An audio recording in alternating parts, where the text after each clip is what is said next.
नमस्ते मंडळी, स्वागत आहे माझं यूट्यूब चॅनलमध्ये। आज आपण बनवणार आहोत मसाला बोंबील। त्यासाठी सर्वप्रथम मी भाकरी चपाती बनवून घेतली।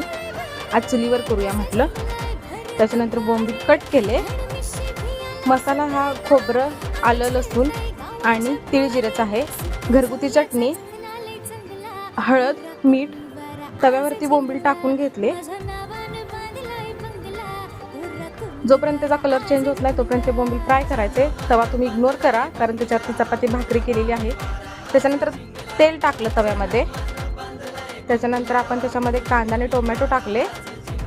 ते फ्राय होईपर्यंत चांगलं असं फ्राय करून घ्यायचं। कढीपत्ता मला खूप आवडतो त्याच्यामुळे मी कढीपत्ता प्रत्येक भाजीमध्ये टाकते। तुम्हाला जर आवडत नसेल तर तुम्ही स्किप करू शकता। वाटलेलं वाटण टाकायचं ह्याच्यामध्ये, खोबरं, तीळ, आलं, लसूण पेस्ट परतून घ्यायचं चांगलं।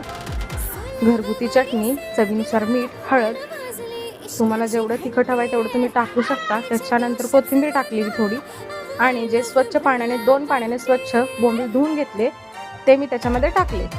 त्याचा कलर तुम्ही बघू शकताय, खूप चांगला असं झालेला आहे। पाण्याचा शिंतोडा मारून 5 मिनिटासाठी बोंबील तव्यावरती ठेवायचे, म्हणजे वाफू द्यायचं। वाफ झाली की बोंबील चांगले शिजतात। बघू शकता तुम्ही वाफ काढल्यानंतर किती छान बोंबील झालेले आहेत। आणि हे बोंबील तुम्ही भाकरीसोबत किंवा चपातीसोबत खाऊ शकतात। एकदा नक्की ट्राय करा आणि मला नक्की सांगा कमेंट करून। थँक्यू।